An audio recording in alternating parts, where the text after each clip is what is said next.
세상에는 중독이 많지요. 알코올 중독, 도박 중독, 또 약물 중독, 여러 가지 중독이 있습니다.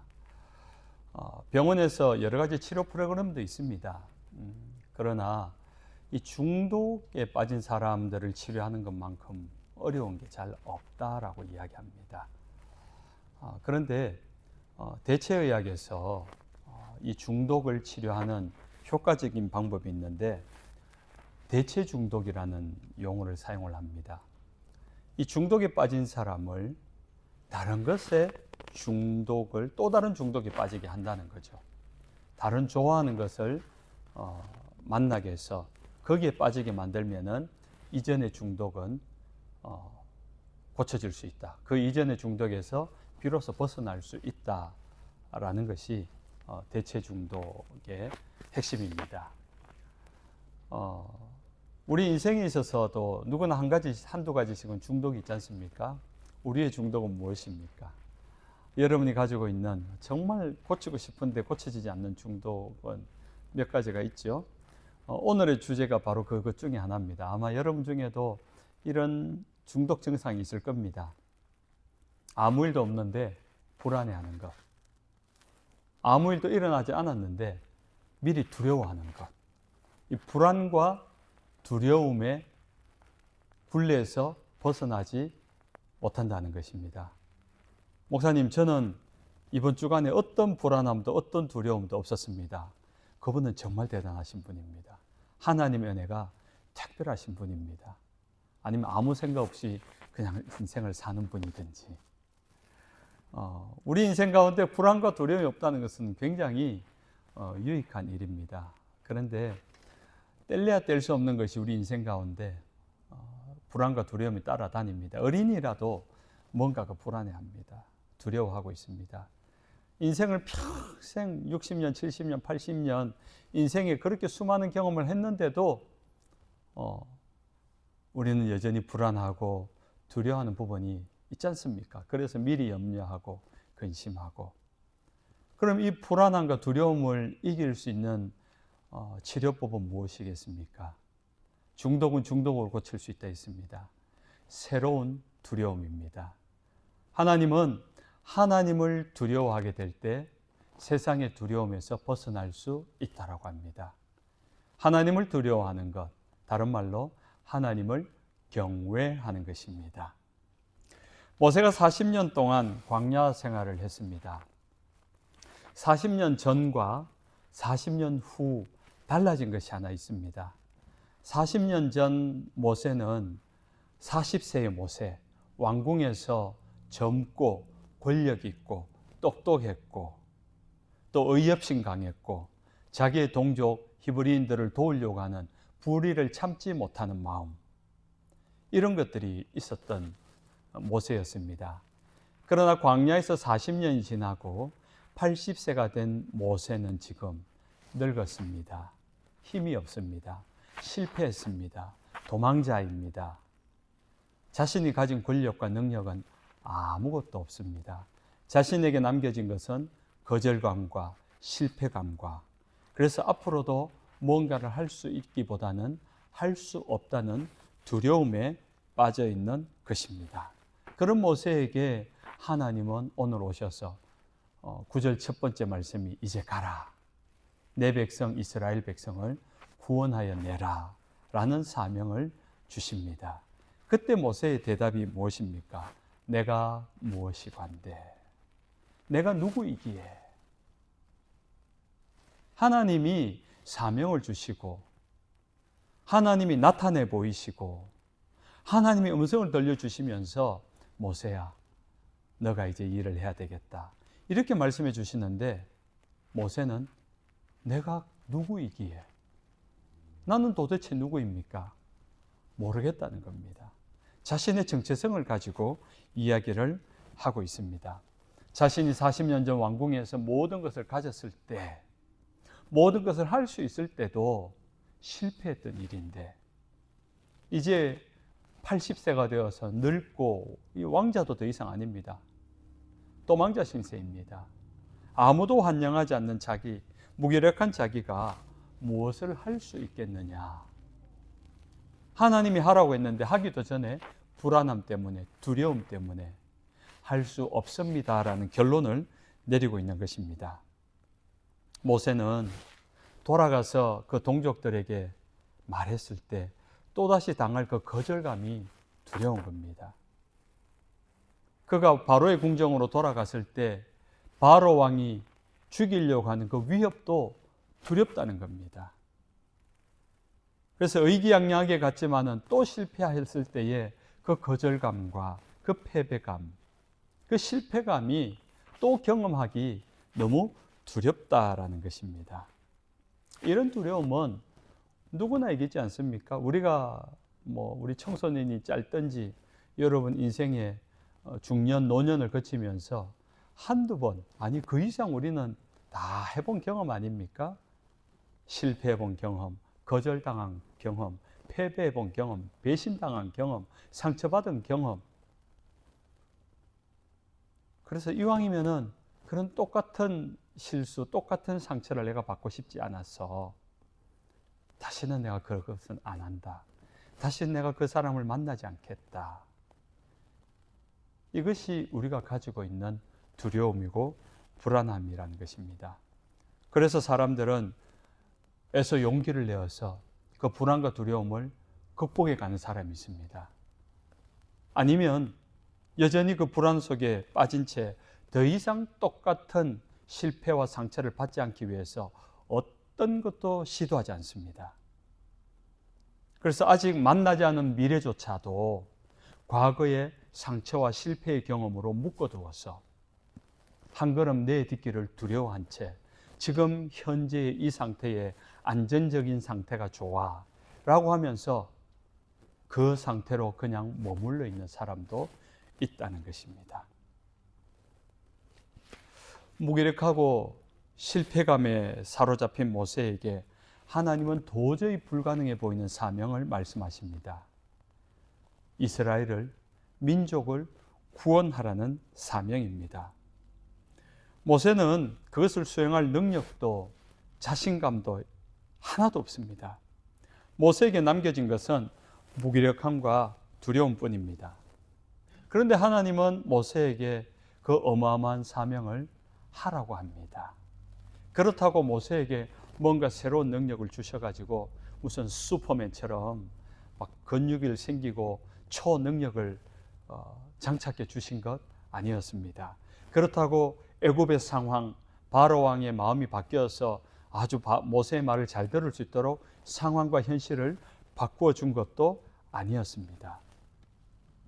그럼 가장 쉽게 모세가 가지고 있는 그 불안의 마음을, 그 감정을 거두어내버리면은 그냥 담대져서 용감해질 것 같은데 그 두려움과 불안함도 거두어주지 않고 그대로 갖고 있게 하신 겁니다. 아무것도 바뀐 것이 없습니다. 그런데 모세에게 그렇게 하라는 겁니다. 그런데 가만히 보면은 하나님이 모세에게 지금 하고 있는 일이 있습니다.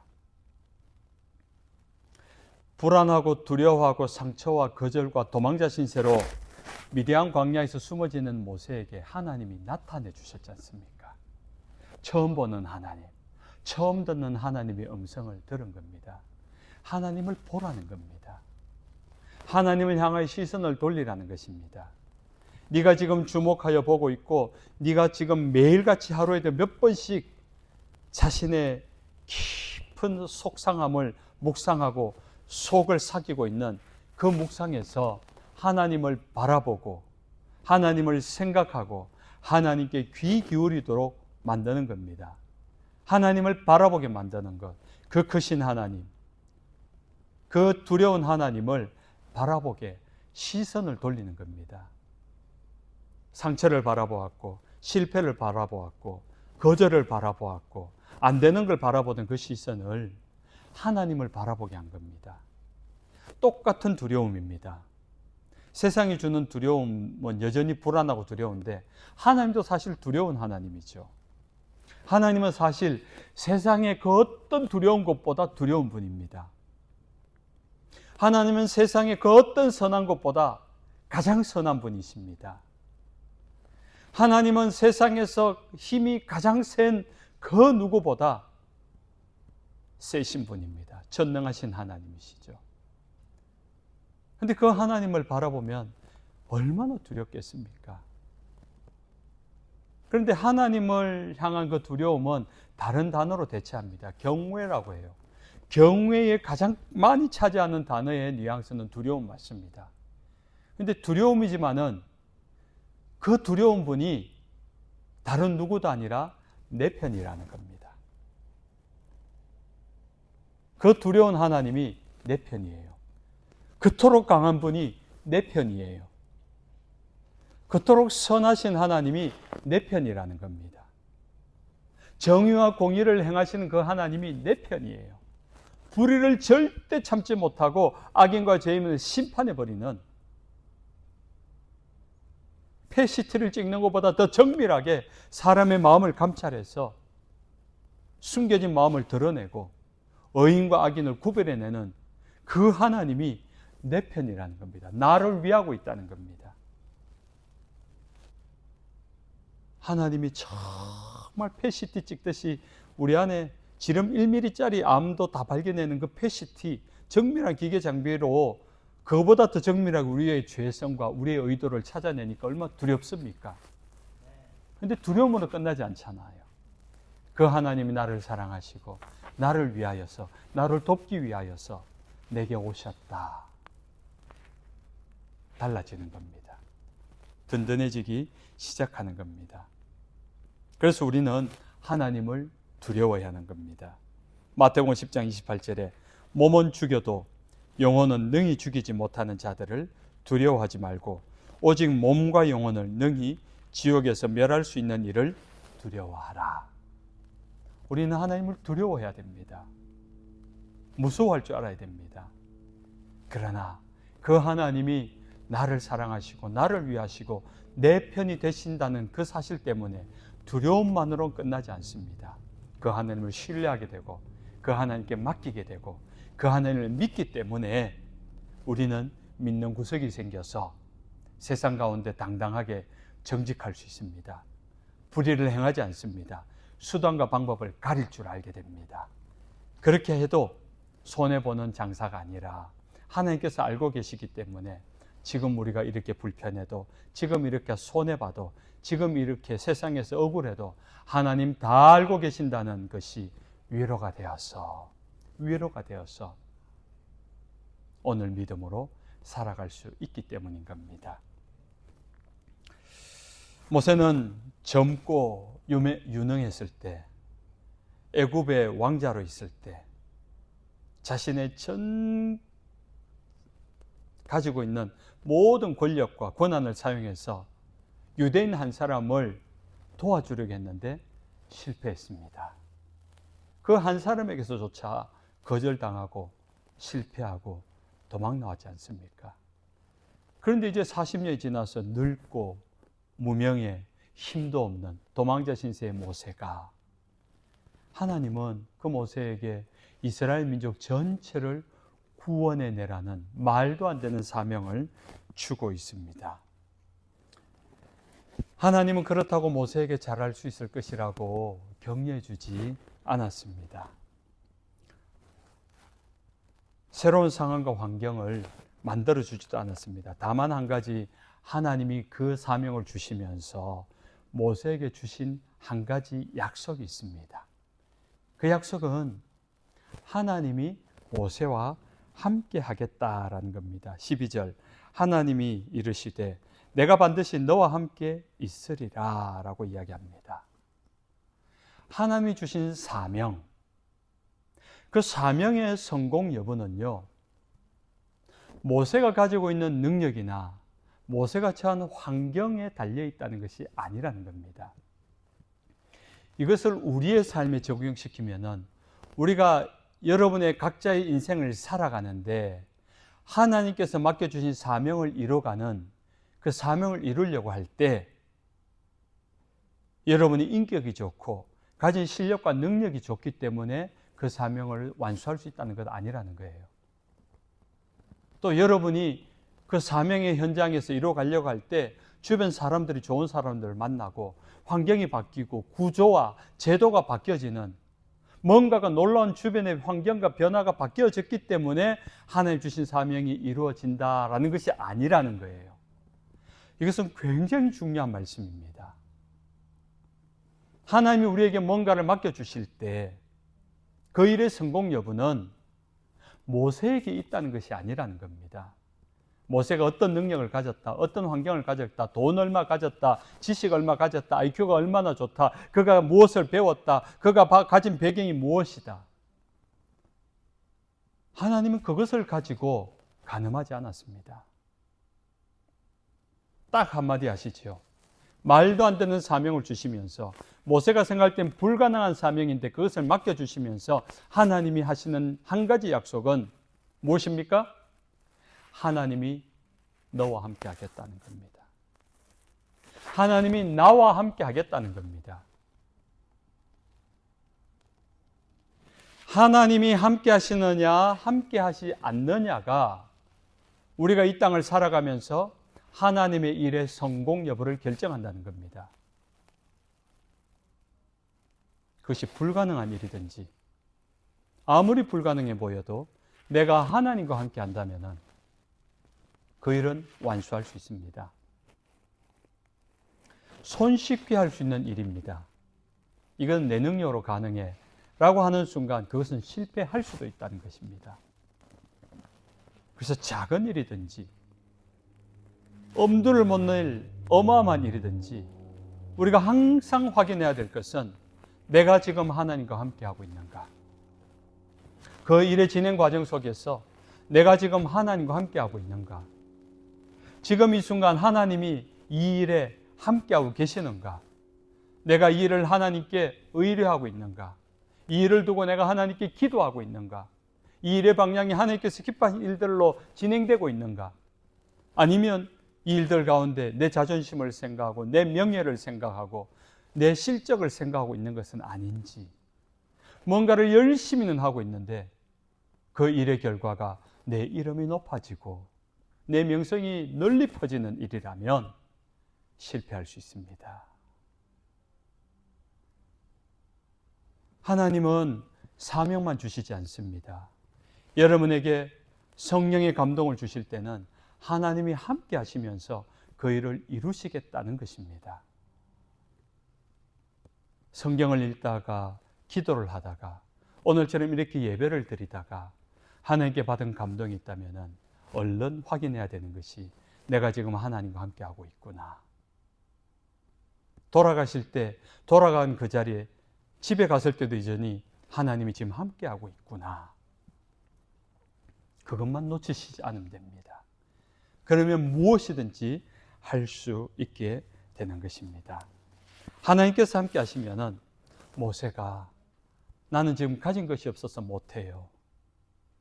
나는 늙어서 못합니다. 내게 너무 상처가 커서 너무 실패가 너무 그 아픔이 커서 못할 것 같습니다. 주저하고 안 된다고 말했던 그 모든 것들이 오히려 하나님께서 요긴하게 사용하십니다. 네가 늙었기 때문에, 네가 가진 것이 없기 때문에, 네가 약하기 때문에, 네가 아파했기 때문에 내가 그것을 통해 사용하겠다. 하나님은 오히려 그런 사람을 더 사용하기를 원하십니다. 왜 하나님이 모세 나이 80일 때 미디안 광야에서 무명으로 잊혀져가는 늙고 보잘것없고 무명한 자일 때, 무기력할 때 찾아왔을까요?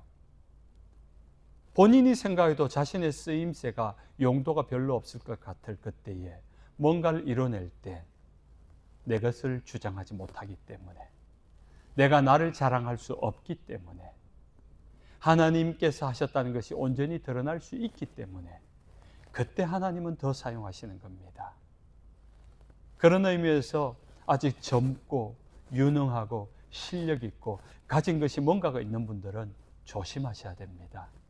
오히려 그것이 자랑이 되고 오히려 그것이 근거가 되기 때문에 하나님을 놓칠 수 있습니다. 내 열정으로, 내 욕심으로 하나님의 일이다라고 할 수 있는 착각에 빠질 수 있기 때문인 겁니다. 그러나 오늘 내가 받은 상처, 내가 가진 실패, 내가 가진 무력감 때문에 하나님, 나는 할 수 없습니다. 모세처럼 이렇게 고백할 수 있을 때 주님은 더 가까이 찾아오십니다. 그리고 여러분을 통해서 하나님의 일을 진행하십니다. 이제 말씀을 맺습니다. 사랑하는 하나님의 백성 여러분, 잊혀지지 않는 상처가 여러분에게 남겨져 있습니까? 혹시 돌이킬 수 없는 후회를 가진 채 오늘까지 살아오고 있진 않습니까? 그래서 불안하고 두려워서 뭔가를 시도하기가, 다시 시작하기가 힘이 되십니까?